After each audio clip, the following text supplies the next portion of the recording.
పెళ్ళైనా పండగైనా వేడుక ఏదైనా పట్టు చీరల ప్రత్యేక వేదిక వారాహి సిల్క్స్. ఇప్పుడు రక్త తిలకం దగ్గర నుంచి మనం ఇలా వచ్చాము. సరే, ఇది సెపరేట్ ఐటమ్, ఇది దీని ఇలా ఉంచుదాం.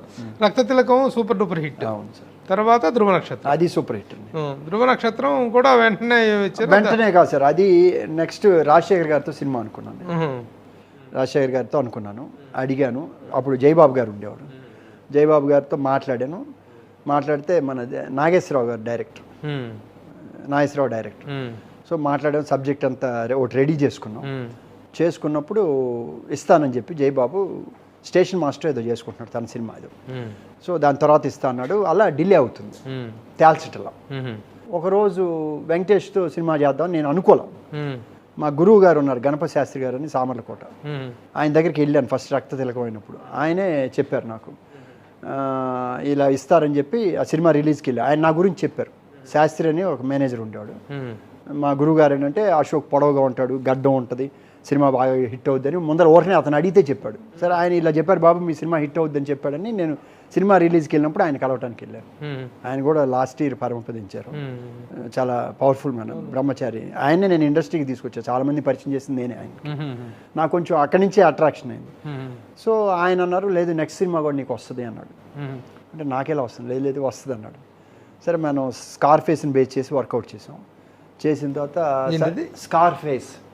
స్కార్ఫేస్ అని ఒక ఇంగ్లీష్ నావల్ ఉంది, సబ్జెక్ట్ దాన్నే బేస్ చేసి మలయాళంలో ఒక సబ్జెక్ట్ తీశారు, ఆర్యన్ అని చెప్పేసి.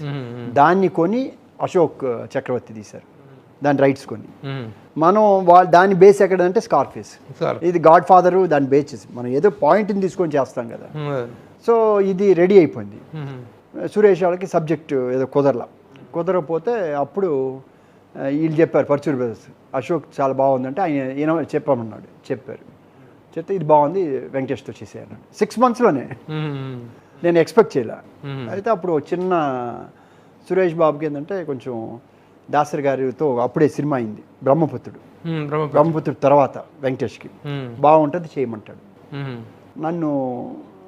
నేను పాపం నాగేశ్వరరావు గారు అంటే ఇది అవుట్ ఆఫ్ ద వే, ఇప్పుడు మనుషులు ఇద్దరు లేరు కానీ మనం ఎవరిని బాధించే ఇది కదా, లేదు ఆయన వర్క్ చేశారు కదా ఆయనతో చేయాలనేది నా పాయింట్ ఆఫ్ వ్యూ. నాగేశ్వరరావు తన సబ్జెక్ట్ తెచ్చుకున్నారు, నాగేశ్వరరావు. సో దాంతో ఇదైంది. సరే ఏంటంటే కొంచెం పాపం నాగేశ్వరరావు కొంచెం కన్ఫ్యూజన్ ఉంది డెసిషన్. దానివల్ల మేకింగ్ కూడా చాలా టైం పట్టింది మాకు. ఫస్ట్ ప్రొడక్షన్ కన్నా కూడా ఇది 50% పెరిగింది. డేస్ 112 డేస్ చేసాం. 140,000 ఎక్స్పోజ్ అయింది, చాలా అయింది. అదే దాసగారితో అనుకోండి 60-70 అయిపోయింది. అసలు ఆయనకి ఈజీగా ఆడుకునేవాడు, అంటే నాకు ఇంకా పెద్ద ఎలివేషన్ వచ్చేది. బట్ ఏంటంటే పాపం ఒక వ్యక్తి చేసుకొని రాము చేసిన తర్వాత, అతను సబ్జెక్ట్ చేసుకున్న తర్వాత, అది నాయుడు గారి లక్షణం. ఎప్పుడు కూడా అతను నాయుడు గారు ఎవరిని కూడా చిన్నాళ్ళతోనే తను ఫ్లాప్ అయినా కూడా ఇస్తారు బేసిక్గా. నేను అలా వెళ్ళా. సో దానికోసం పాపం సురేష్ బాబు కూడా చాలా కష్టపడి అప్పుడు ఆ సినిమా కూడా టెక్నీషియన్స్ ఫస్ట్ టైం రాజు మాస్టర్, ఫైట్ మాస్టర్ చిరంజీవి గారితో చేసేవాడు. వాళ్ళకి ఏదో సమ్ ఇష్యూ ఉంది. సో ఆయన బయట పోయి చీరాల్లో ఉంటుంటే నేను పిలిపించాను. అలానే తారా మాస్టర్ కూడా ఆయనకి ఏదో ఇదైతే వెళ్తే చిరంజీవి గారు, సో వాళ్ళని తీసుకొచ్చి పెట్టాను. అయితే రాజు మాస్టర్ చిరంజీవి గారికి తారా మాస్టర్ కూడా ఏదో తెలియదు, అప్పుడు నాకు తెలియదు అంతమంది. వాళ్ళు ఓన్లీ చిరంజీవి గారి సినిమాలే చేసేవాళ్ళు కదా. ఆ తేడా వచ్చి ఆయన చీరాల్లో ఉంటున్నాడు, వేటపాలెంలో వెళ్ళిపోయారు సమ్ సినిమా లేక. ఎందుకంటే నేను రాజు మాస్టర్ వాళ్ళ ఇంట్లో అద్దెకున్నాను, అంటే మా రవి వాళ్ళు కొన్ని రోజులు అక్కడ, నాకు అలా చెన్నైలో. ప్లస్ రెండోది ఏంటంటే రాజు మాస్టర్ మా వేటపాలెం కదా, మా ఏరియా తెలుసు. సో అదని కూడా కాదు. అండ్ రగ్గడ్ ఫైట్స్కి 1-to-1లో రాజు మాస్టర్ బాగా చేస్తారు. చిరంజీవి గారికి అంత ఎలివేట్ తెచ్చింది కూడా తనే కదా బేసిక్గా. సో అలా తీసుకొచ్చాం. వాళ్ళు కూడా కసికే చేశారు. వెంకటేష్ ఫస్ట్ టైం కదా చేయటం అని చెప్పేసి చేశారు. సో అది పెద్ద హిట్.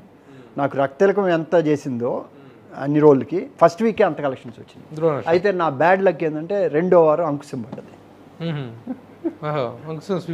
స్వీప్ అప్ చేసింది. తర్వాత నేను అట్టి పెట్టుకున్న ఏరియాలో 3వ వారం వరదలు వచ్చి ఏలూరు 5 days వరదల్లో ఉండిపోయింది. సో నాకు లేదు. సో ది కర్మఫలాన్ని ఎవరు మళ్ళీ అంటే ప్రతి దాన్ని మనం అనాలిసిస్ చేస్తే దెర్ ఈజ్ సమ్ రీజన్. మనకి తెలియదు, మనం అనుకుంటాం సరే చూడండి, నిజంగా హిట్ సినిమా తీసి దానికంటే పెద్ద వాల్యూమ్ తీసి పెద్దది చేసి నైజంలో పెద్ద but you can't enjoy the fruit. మీరు ఆ ఫ్రూట్ ఎంజాయ్ చేయలేదు. అంటే మనం ఏంటి, మనకి యోగం లేదు, ఎంత ఉన్నా కూడా సపోర్టివ్ వాళ్ళతో ఉన్నా కూడా. తర్వాత చెవిలో పువ్వు, చెవిలో పువ్వు కూడా ఏంటంటే అది కూడా మీరు అది నెక్స్ట్ ఏంటంటే చెవిలో పువ్వుకి ఎవరితో అనుకున్నాం వేరే వాళ్ళతో చేద్దాం అని చెప్పేసి, ఇది అయిపోయినాక వెయిటింగ్ మళ్ళీ చేద్దాం. ఈవి సత్యనారాయణ గారు చెవిలో పువ్వు చేయాలి నాయుడు గారితో, ఇంద్రుడు చంద్రుడు తర్వాత ఆయన చేస్తానని చెప్పారు.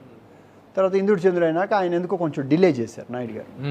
లేట్ అవుతుందని చెప్పేసి ఈయన నాకు సత్యం బాగా క్లోజ్ అయ్యాడు, రెగ్యులర్ ఆడే కూర్చుంటారు కదా కో డైరెక్టర్, బాబు ఇది బాగుంటుంది బాబు, ఎందుకు చిన్నది 3 నెలలు తీసేస్తాం అది ఇది అని మొత్తం చెప్తే, నేను ఇక నాయుడు గారు ఎలా పిలిచారంటే ఓ రోజు కథ వినడానికి నన్ను బర్నీ గారు, తనికెళ్ళ బర్నీ గారు రైటర్, ఈవి సత్యనారాయణ డైరెక్టర్, నేను రవి కెమెరామెన్ రవి బ్రదర్ కదా, ఇద్దరు నాయుడు గారు వింటా రారా అన్నాడు. వినిపిస్తూ ఉంటాడు కదా రోజు, ఇదే పని కదా కథలు వింటా. నేను కథ వినటానికే వెళ్ళా, ఎలా ఉందిరా అన్నాడు. బాగానే ఉంది కానీ రిపీట్ కొంచెం అయింది, అది తగ్గిస్తే బాగుంటుంది మావయ్య అన్న.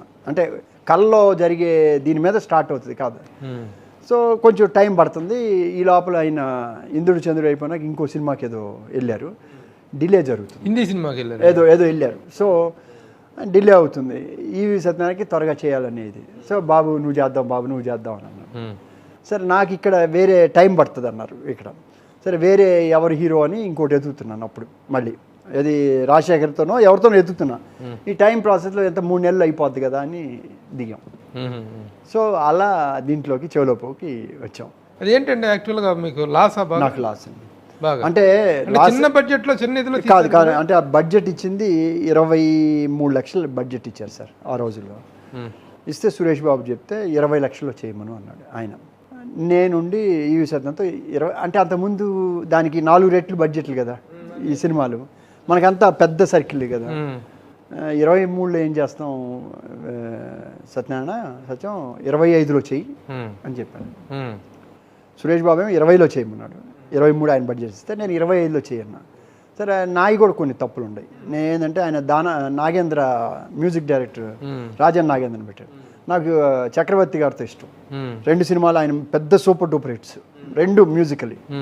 సో నేను చక్రవర్తి గారు అన్నా, అది పెరిగింది. ఆయన నరేష్ అనుకున్నాడు, నరేష్ కాదు అంటే ఇవన్నీ పేర్లు చెబుతున్నాయి ఇక అయిపోయింది దీని గురించి. నేను రాజేంద్ర ప్రసాద్ అయితే బాగుంటుందని అన్నా. అంటే నేనేంటంటే బెటర్ చేద్దామని, బెటర్మెంట్గా సీతకి వేరే ఒక అమ్మాయి అనుకున్నాం, సిస్టర్ క్యారెక్టర్, హీరోయిన్ క్యారెక్టర్, ఒక 50,000తో హీరోయిన్ అని. నేను కాదు సీత కావాలన్నా, ఏది ముద్దుల మామయ్య తర్వాత 3.5 లక్షలు. అంటే ఇలా అంటే క్వాలిటీ కోసం పెంచుకున్నాను. రెండోది ఏంటంటే ఇవి కూడా బాగా తపన పడ్డ వ్యక్తి. అయితే ఏమైందంటే అతనికి అందరూ జంధ్యాల గారితో చేయటం కానీ డిఫరెంట్ ఉండటం వలన అందరూ ఆర్టిస్టులు కమెడియన్స్ అంతా బాగా యాక్సెస్. ఆయన ప్రతి ఒక్కరిని మొత్తం ఇండస్ట్రీలో ఉన్న కమెడియన్స్ మొత్తం అంటే 80 మంది అంతమంది ఉన్నారు ఆర్టిస్టులు, అందరినీ పెట్టాడు. అంటే ప్రతి చిన్న క్యారెక్టర్ నేనంటాను ఇంత